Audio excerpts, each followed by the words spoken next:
Hello and welcome to another edition of Personal Health and Fitness. I'm your host, Chad Marshak. Our program today is on exercise for the elderly. And if you've watched our program in the past, you've probably, especially over the last several months, we've done a lot of programs on athletic training. Today we're going to kind of change gears and we're going to talk about what you can do to incorporate an exercise program for yourself if you happen to be one of the 80 million people in the United States that is considered a baby boomer and or older. So Jesse Vez is with me today. Jesse is a trainer here at Body Symmetry, and he's going to, my cohort in crime, and we're going to talk about a lot of different things as far as programming for the elderly population. Changes take place as we get older. I've noticed that after I hit the age of 40, seems like things kind of headed south. But even though I'm not part of that baby boomer population base, I know that I have to continue doing things if I want to remain mobile and functional and able to do the things I enjoy doing. What are some of the things that happens as you get older? Well, as you get older, and it naturally happens with age, your metabolism is going to go down, which is going to lead to an increase in body fat. Muscle mass tends to drop. You're going to have lower flexibility. Common times is because of lower activity levels. Your flexibility is going to start to go, mobility, your functionality is going to start to deteriorate, and a lot of your vital signs will go down as well, such as blood pressure and heart rate and other things will start to deteriorate. Yeah, typically blood pressure oftentimes goes up, especially, unfortunately, in the United States anyway. We have a high percentage of the adult population that happens to be either obese and or overweight. Approximately 2/3 of the adult population falls into that particular category. So to combat obesity and or overweight, physical activity is absolutely key. Of course, monitoring your dietary habits is important as well, but oftentimes as we get older, we forget that activity is important. We're out of our teens and our 20s when we're typically more active and involved in things, and life typically takes over, and unfortunately activity is one of the first things that kind of falls off the bandwagon. Absolutely. I mean, we've been over with other people how part of it's a cultural phenomenon too. Whenever people start getting older, your children or the young people say, no, don't worry about getting up to do this, let me go and do it for you. You just sit and relax. And once we keep telling them that, eventually they start to believe, okay, maybe I should just sit here and let everybody else do this for me. And that starts to deteriorate your functionality also. Absolutely. And one of the things that I hear time and time again with the older population is that they're so fearful of breaking a bone, whether they suffer a hip fracture. I know personally my grandmother broke her hip about 6 years ago and took her a while to recover from that. And she's almost 92.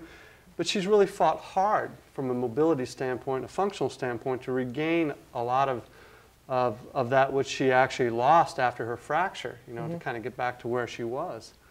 And, that's a concern. So osteopenia, osteoporosis is definitely on a lot of elderly individuals' minds. And through physical activity, you can actually help counteract and or protect against, hopefully some of those falls. As we get older, we typically lose balance. Is balance loss associated with strength loss? Yeah, there's probably a strong correlation between the two. But some of it could be, related to other things too. Sometimes medications that we take as we get older can affect your balance and absolutely body awareness. But the American College of Sports Medicine, which is kind of essentially establishes exercise guidelines for us here in the United States. They do a lot of research on physical activity. They essentially recommend 8 to 10 exercises done 2 to 3 times per week, approximately 10 to 15 repetitions for each exercise. Now today we're going to give individuals watching the program today approximately 15, 16 different exercises, examples if you will, that they can do in the comfort and convenience of their own home. So you don't necessarily have to go out to perform any of these exercises. Again, these are simply examples of things you can do. We're not necessarily, this isn't a program necessarily designed for any one individual, but good, wholesome exercises that you can do. Absolutely. And a lot of the exercises that we're going to do, we're going to show you ways to do things even if you don't have any equipment in your house. Maybe you are elderly, maybe you live alone and don't have a whole lot of exercise equipment. So we're going to show you some things that you can do just with stuff around your house, for example, to kind of get some activity in your daily life. Well, let's start with the first exercise. Now our intern here at Body Symmetry, Henry Hurwitz, is going to help us out today. So Henry, have at it. Pretend like you're 73. All right, the first exercise that we're going to have Henry do is a chair squat. And some people have just called it a sit and stand. Whenever people get older, a lot of times the people have trouble sitting down and getting up and down out of chairs, maybe even off the toilet if they're trying to go to the bathroom by themselves. So this is a good way to practice being able to get up and down from a chair, from a seated position. As you can see, he's just going to sit down. Now he's going down and just lightly touching, and as soon as he feels that chair beneath him, he's coming back up. I think it's really important to teach people how to sit properly. And a lot of times, most people that I encounter, regardless of their age, don't know how to use their hip muscles, their butt muscles, their hamstring muscles. If you notice, the first thing Henry does, if you envision sitting on a toilet, if you sit like this, like a lot of people do, they're going to miss the toilet. Your butt has to move backwards. So grab your hips, or if you have somebody that can help you out, pull your hips back so you're actually sitting, all right? You don't sit on a chair and the first thing you do is flex your knees and your hips go forward. Your hips have to go backwards in order to make contact with the toilet or the chair. So make sure you're doing this properly. Most of your body weight's going to be distributed through your heels, okay? Keep your body weight, your heels must be in contact with the ground if you want to activate these large hip muscles, all right? Very good. All right. Okay, so the next one, we're moving on to wall push-up. Yeah, we're going to go ahead and move on to a wall push-up now. A lot of people, especially if they're starting to lose some strength, have a lot of trouble doing a traditional push-up on the floor. So we're going to recommend going to a wall, and this is going to work a lot of the same muscles, and what you're going to do is going to take a lot of the weight off of them. So you can see he's got his feet. He's probably about 1.5 to 2 feet away from the wall right now with his feet, and he's going to put his hands out in front of him on the wall and just go down. He's going all the way down until his nose touches the wall. And as he gets close, and then he's going to push back up. And it's a good way to work. It's going to work those same muscles, but it's going to take a lot of the weight off and a lot of the pressure off of those joints, especially the wrists whenever people start getting older. Absolutely. And if your wrists bother you too much, you can actually make a knuckle like so, which is going to keep your wrist in a neutral position and use your knuckles. Absolutely. And or you could take even like hot pads, mitts that you grab something hot that's out of the oven, put those on, and then make a fist and place them if you need a little padding if your hands happen to be sensitive. Absolutely. Good. All right, we're going to move right along. The next one that we're going to do is a step up, and we're going to use a box for this. Now, we have a 12-inch box, which works for us. If you have something smaller, you may want a 6 or maybe an 8-inch thing. Maybe you have a step in your house that you can use. A stairway. A stairway is absolutely wonderful. And so what we're going to do is we're just going to practice taking steps. And this is you're going to practice doing it the right way. So he's coming up. Now he's balancing at the top. You certainly don't have to do that if you want to bring the foot down. And he's going to come. This is going to work leg strength. You're going to work your hips, your quads. You're going to work balance as you're trying to come up here. If you need a railing or something to hold on to for balance, you're certainly welcome to use that. Henry's doing it freestanding. So if you're actually using a stairwell and you have access to a railing, by all means use it for safety's sake. Absolutely. You may not need it. If you can wean yourself away from it, that's fine too. If you have a box, you don't have a stair, you can certainly use a chair or something sturdy that you can hold on to and use this, or you could have a partner. So your spouse could actually even hold on and help guide you up. And that's also acceptable. By all means, all these exercises, make sure that you're safe, make sure you're confident before you do them. Definitely. All right, we're going to move right along. The next thing we're going to do is we're going to do an overhead shoulder shrug.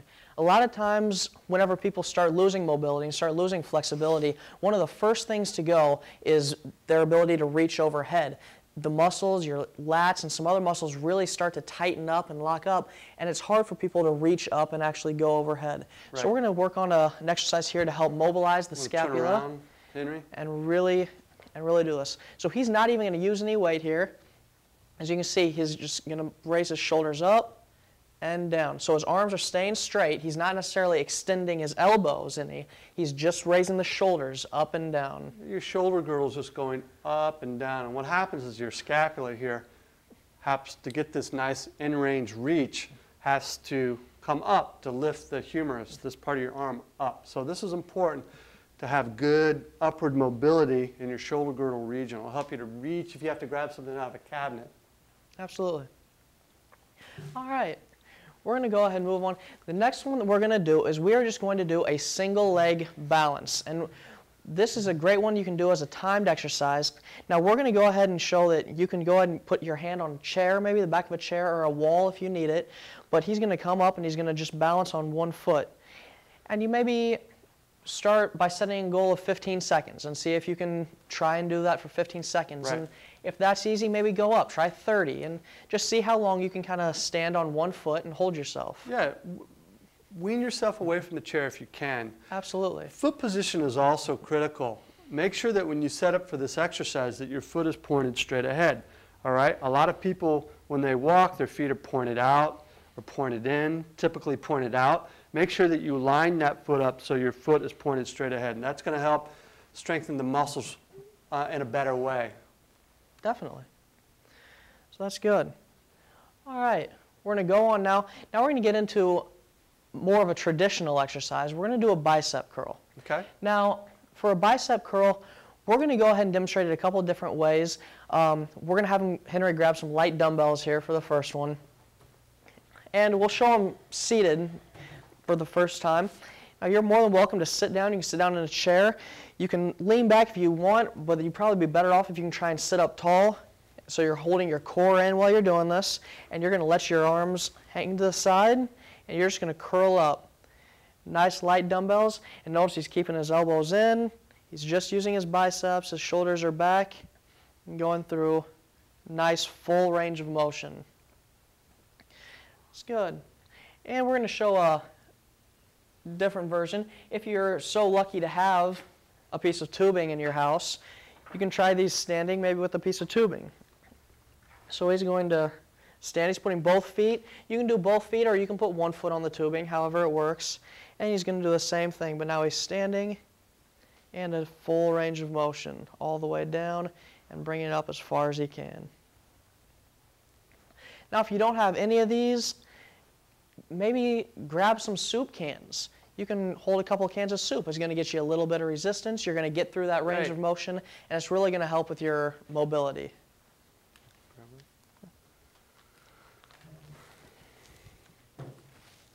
Okay, the next exercise we're going to do is a hip extension. And this is going to help work the hip musculature.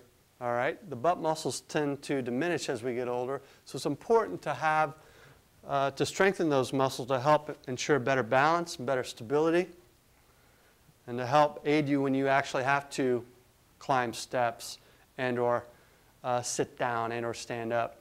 So what Henry's doing, he's grabbing the back of a chair, and he's just almost like you're trying to kick somebody behind you and lifting your heel behind you. And this is going to help to activate these large hip muscles, the butt muscles. And this is also going to get a little bit of the lumbar, the lower back region as well. So Henry's got obviously very good range of motion. Some people cannot get their leg back that far without bending over excessively. But try to hold on to the back of a chair and or place your hands against a wall. All right, that's going to prevent you from tipping too far forward. And work within your range of motion. But ideally, you want to keep that foot that's moving backwards nice and straight as you extend your hip. Very good. We can go straight from here. We can go right into our hip abduction. So we're going to still be holding onto the chair here. And now what he's going to do is he's going to lift that hip. He's going to lift it in the frontal plane. So he's going to come out to the side of his body, keeping that leg straight, and see how far he can move it. This is really going to work your hips, and it's going to work them in a different plane than they're probably used to working. Yeah. A lot of people, as they get older, tend to they always move in a straight line. They never really have to move side to side. So this is a good way to work the hips in a different plane of motion and try and keep mobility going in that direction also. Yeah, and another important tip is to make sure that you're standing as upright as possible, all right? You shouldn't lean to your right or to your left, whichever side you're working on, all right? You want to try to keep the stabilizing leg is actually working relatively hard to keep your body in that particular position. Not only are the muscles on the moving leg working, but also the stabilizing muscles are working equally as hard. Absolutely. And like we said, we have Henry here. He's holding on with one hand there. If you need to go up to a wall and put two hands, or if you need to stand with both hands holding onto the back of a chair, make sure that you're balanced and make sure that you're working within your own comfort level. You could definitely hold on here with both hands if you feel more stable and move as long as your chair doesn't tip over like it just did. As long as your chair's not tipping over. Make sure you have a good sturdy chair. Yep, important. All right. All right, now we're going to move into some lateral raises. Now this is another one that can be performed either seated or standing. So we're going to have Henry, again, we're going to use some light dumbbells. We have them here. He's going to hold up. We prefer you, again, sit up in the chair. Maybe sit toward the front of the chair so that it kind of forces you to sit up and hold your core in. And now he's just going to raise his arms out to the side. And come out and down. Nice and slow, nice and easy. Good. And if you want to go ahead and stand up. Now he's going to perform it standing up. And again, we have dumbbells. If you don't have dumbbells, maybe you have a soup can or some other things that you can use to provide a little bit of resistance, or maybe you don't need any resistance at all. Maybe just bringing your arms up and going through the range of motion is going to be plenty for some people. I think you're right. A lot of people, again, my grandmother's almost 92, and if I have her do that particular exercise, lifting her arms laterally like that, she can't use any weight. She's just trying to ensure that she maintains as much range of motion as she has. And that's still going to work some of the muscles, especially isometrically. If you just stood there and held your arms out like so, the muscles are going to really fire hard, and it's a nice way to provide a little bit more workload. Absolutely. All right. Continuing on, we're going to go into an upright row again right now. Now this one, we're going to go ahead and have you, this one's going to be a standing up only. We're going to start off by showing it with tubing. So Henry's going to stand, he's going to stand, placing both feet on the tubing. Now he's going to keep his hands in front of him, and as he's standing, he's going to pull his elbows up and pull those tubes up toward his armpits. Good. Notice he's keeping his elbows high as he's coming up. And again, we have tubing here. This can also be performed with dumbbells or any kind of resistance equipment you might have or anything else. A lot of people, as they, I shouldn't say as they get older, because I know for me in particular, I've had shoulder issues most of my adult life. So shoulders are a really big one in my point of view, to try to maintain appropriate, adequate range of motion and strength. Well, absolutely. I mean, the shoulders, I mean, if you think about it, the shoulders are kind of the hips of your upper body. If your hip goes, that entire leg is going to diminish in function. And it's the same thing with the upper body. If you lose your mobility in one shoulder, there's not a whole lot you can do in the arm without being able to move that shoulder. Right. I think definitely, and shoulders are one of the hardest joints to rehab. Absolutely. So maintain your mobility and your strength. You're going to be happy about that. Absolutely. I'm definitely sure. All right. Now we're going to go into the wall matrix, and I'm going to let Chad explain this one. He does a little bit better of a job than I do. Move some things out of the way. The wall matrix is it's a multi-directional movement, and you're going to use the wall kind of like you would a piece of equipment. The wall is going to serve as your guide. What you're going to do is you're going to stand about, anywhere between 8 inches and a foot or so from the wall. Place your hands on the wall. There are a lot of different patterns we're going to make with our hands against the wall. So place your palms against the wall. You're going to reach up in an alternating fashion. If you want, you can do both arms at the same time. And I typically like to do this for, say, time, maybe 20 seconds in each movement. Go ahead and go back to the alternating. But again, we talked about how if we have to reach for something, these muscles here, our upper trapezius muscles, in our back have to work well in order to allow us to complete that in-range, that last little in-range of motion. This is going to help ensure that, as well as stretch your and/or lengthen your abdominal muscles. So reaching up, now reaching in a different overhead pattern. So again, there are so many patterns you can do with the wall matrix. Basically, if you can draw a circle All right, 360 degrees. You can work at all 360 degrees with your arms if you so desired.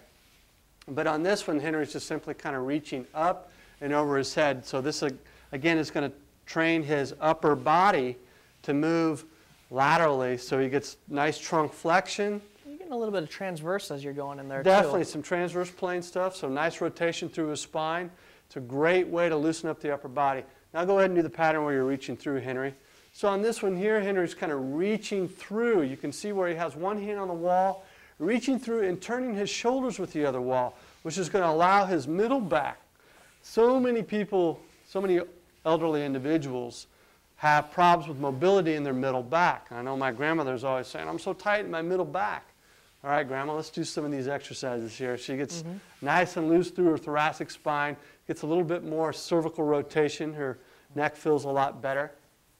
Okay, another pattern, reaching down. All right. My good friend Chuck Wolf in Orlando, Florida, showed me how to do this several years ago, so thank you, Chuck. We love the wall matrix here at Body Symmetry. And so for this one, envision having to grab something out of a lower cabinet, okay? This is teaching you how to do that in a safe environment here. So Henry's having to push his butt back because the wall's in his way. His knees aren't going to allow him to perform this exercise unless he, his knees would hit the wall. So he has to push his hips back, reach down. He may even do a cross-body reach. So he's going to reach down with the opposite arm and reach across. Again, you're still going to get a lot of spine movement here, and his hips are having to fire in a different pattern. So just a great, great overall exercise pattern to promote strength and functional ability. Absolutely. All right, now we're going to move right on into the wall bangers. It's another exercise that's going to be performed against the wall. We're going to bring him over to our side wall here to make sure we have a better view of this exercise. Not to be confused, Jesse, with the Harvey Wallbanger, which I think is a drink. Absolutely. But again, this is another Chuck Wolf exercise. Thank you, Chuck. All right. Go ahead. So we're going to have him step. He's going to stand a little bit away from the wall. He's got his foot about 3 to 4 inches, and then his feet are placed underneath him a little more than hip width apart. Now what he's going to do is he's going to have his hands out in front, and he's going to squat down, and as he does, he is going to lean to the side there and kind of tap his hip against the wall. So he's kind of moving, and it's going to allow him to get a little bit of frontal plane motion as he's going down into a squat. It's going to work on a lot of hip mobility, and it's going to work on a lot of strength in the legs and in the lower body, especially in the hips. Yeah, and the farther you actually, if you bring your hands out more too towards me, so point your hands towards me a little bit more, Henry, when you go down. Kind of twist as you go down. That's going to give him a little bit more mid-back and trunk torso rotation. Absolutely. So again, very important on this one. Keep your heels in contact with the ground. Your body weight's going to be loaded through your heels. Go the other direction. Do it from the other side. And sit back slightly. Use those seat muscles. Again, it's just like sitting down in the chair when we did earlier. You want to make sure that you're getting your hips back behind you. Okay, that's good. Thank you, Henry. All right. Now we're going to go into lateral walks. Some lateral walks. Now, we'll go back to the wall again, come back to the back of the room. Now, we discussed earlier that it's really important for the elderly to make sure that they're moving in in different planes of motion. They tend to want to walk forward in the sagittal plane quite a lot, but they don't often go in the frontal plane. So we're going to go ahead and have him move to the side here. Now he's just slightly off the wall, so that just in case he runs out of, he needs to grab the wall for balance. Right. It's there in front of him, but he's got his hands pulled away, so he's not going to use them right now. You can actually just place your hands on the wall if you feel more comfortable. If you need to, absolutely. But yeah, making sure that you're really driving that hip out to the side as you're moving laterally. And you don't, if you're confident enough after you do this for a while, or you already have adequate balance, then you can simply just do this. Just moving laterally in a big giant steps like this is a great way to work the hip musculature in such a way that we don't always get in daily activity. Absolutely. And or walking on a treadmill. It doesn't really address that plane of movement. That's right. And that's important to strengthen those muscles in that particular plane. Definitely. Okay, next we're going to work on posterior reaches with what's called an asymmetrical stance. So basically that simply means that Henry's going to stagger his feet. all right, like so. Feet a little bit wider at hand. Take your left foot over this way. Okay, when you step, you want to make sure that when you're setting up your feet, that your feet are aligned with your hips. Okay? Now Henry's going to reach back here. He's just going to reach back and kind of tilt back, point your thumb back, kind of like you're hitchhiking here. But what this is going to do, a lot of, as we age, we typically become a little bit more rounded through our shoulders, and our muscles in our abdominal region become shorter. This is going to do the opposite by lengthening them. So it helps to lengthen the abdominal muscles. It's going to give you a nice stretch and or lengthening effect in your middle back, all right, and in your lower back as well. And also at the same time, stretch your hip flexor, your psoas. These hips in the front get really tight, all right? A lot of people have back pain. It can be linked to tight iliopsoas. Absolutely, big culprit there. So this really helps with that. So maybe just doing these little oscillating movements, say 15 times on each side, reaching back, really get that arm back is going to help lengthen all those muscles. So we've got a couple of minutes left, guys. Let's go ahead and do the asymmetrical stance with the upper body rotation here.